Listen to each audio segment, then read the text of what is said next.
Guys part 2 Munnar vlog. ಎಲ್ಲರೂ tea ಕುಡ್ದಿದ್ದೀರಾ, ಆದ್ರೆ tea powder ಯಾವ ತರ ಮಾಡೋದು ನೋಡಿದಿರಾ ಇಲ್ಲಲ್ವಾ? ಈ ವಿಡಿಯೋದಲ್ಲಿ ನೋಡಿ ಫ್ರೆಂಡ್ಸ್. ನಾನು ಹೋಗ್ತಾ ಇರೋದು ಮುನ್ನಾರಲ್ಲಿ ಇರುವಂತಹ ಟೀ ಮ್ಯೂಸಿಯಂ ಹೋಗೋ ಮೊದಲು ಇಲ್ಲಿ per person 150 rupees entry fees ಕೂಡ ಇದೆ. ಇದರ ಒಳಗಡೆ ಹೋದಾಗ ಗೊತ್ತಾಯ್ತು ಇಲ್ಲಿ ಬ್ರಿಟಿಷ್ ಕಾಲದ ಆಂಟಿಕ್ ವಸ್ತುಗಳು ಕೂಡ ಇದೆ. 1860ನೇ ಇಸವಿಯಲ್ಲಿ ಹ್ಯಾಂಡ್ ಪೈಂಟ್ ಇಂದ ಮಾಡಿದಂತ ಪ್ರಾಡಕ್ಟ್ ಇದು. ಇಲ್ಲಿ ಮೊದಲಿನ ಕಾಲದ ಟ್ರೈನಿನ ಪಾರ್ಟ್ಸ್ ಕೂಡ ಇದೆ. ಮತ್ತೆ ಆಶ್ಚರ್ಯಚಕಿತವಾದ ವಿಷಯ ಏನಂತಿದ್ರೆ ಇದೆಲ್ಲ ತಲೆಗಳು ರಿಯಲಿಸ್ಟ್, ಕಣ್ಣು ಬಿಟ್ಟು ಬೇರೆಲ್ಲ ರಿಯಲಿಸ್ಟಿಕ್ ಫ್ರೆಂಡ್ಸ್. ಅದಕ್ಕೆ ಪಾಯಿಂಟ್ ಕೊಟ್ಟಿರೋದಷ್ಟೇ ಅವರು. ಮತ್ತೆ ಇಲ್ಲಿ ಬ್ರಿಟಿಷ್ ಅವರ ಫೋಟೋಸ್ ಗಳು ಕೂಡ ಇದೆ. ಮತ್ತೆ ಮೊದಲಿನ ಕಾಲದವರು ಯೂಸ್ ಮಾಡ್ತಿದ್ದ ಟೈಲೀಸ್ ಹಂಚು ಕೂಡ ಇದೆ. ಇದಾಗಿದೆ ಬ್ರಿಟಿಷ್ ಕಾಲದ ಟೆಲಿಫೋನ್. ಮಾತ್ರ ಅಲ್ಲ ಫ್ರೆಂಡ್ಸ್, ಅಲ್ಲಿ ಸ್ಕ್ರೀನ್ ಅಲ್ಲಿ ಅಲ್ಲಿದ್ದ ವಿಶೇಷಗಳು, ಅಲ್ಲಿ ಏನೆಲ್ಲ ಆಯ್ತು, ಏನೆಲ್ಲ ಬೆಳೀತಾರೆ ಅದೆಲ್ಲ ತೋರಿಸ್ತಾರೆ ಫ್ರೆಂಡ್ಸ್. ಇದೇ ರೀತಿಯಲ್ಲಿ ಟೀ ಎಲೆ ಕಟ್ ಮಾಡೋದು.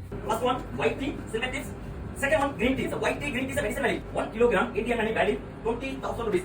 Is a prepare. That's the medicine. Antioxidant value, heart patient, concentration, cancer, skin allergy. After lunch, after breakfast. ಇಲ್ಲಿ ಕೂಡ ಟೀ ವಿಷಯದಲ್ಲಿ ಚೆನ್ನಾಗಿ ಅರ್ಥ ಆಗೋ ತರ ಎಕ್ಸ್ಪ್ಲೇನ್ ಮಾಡಿ ಹೇಳ್ತಾರೆ. ಹೀಗೆ ಟೀ ಮಾಡ್ತಾರೆ, ಯಾವ್ದ್ರಿಂದ ಮಾಡ್ತಾರೆ ಅಂತ ಎಲ್ಲ ಅಲ್ಲಿ ಎಕ್ಸ್ಪ್ಲೇನ್ ಮಾಡಿ ಹೇಳ್ತಾರೆ. ನಿಮಗೆ ಮುನ್ನಾರೋದ್ರೆ ಟೀ ಪ್ರೊಸೆಸಿಂಗ್ ಕೂಡ ನೋಡಬಹುದು. ಸ್ಮೆಲ್ ನೋಡಿದಂಗೆ ಗೊತ್ತಾಗುತ್ತೆ ಇದು ಒರಿಜಿನಲ್ ಅಂತಿಲ್ಲ. ನಾವಂತೂ ನೆಕ್ಸ್ಟ್ ವಿಡಿಯೋಲಿ ಸಿಗೋಣ ಫ್ರೆಂಡ್ಸ್. Bye bye.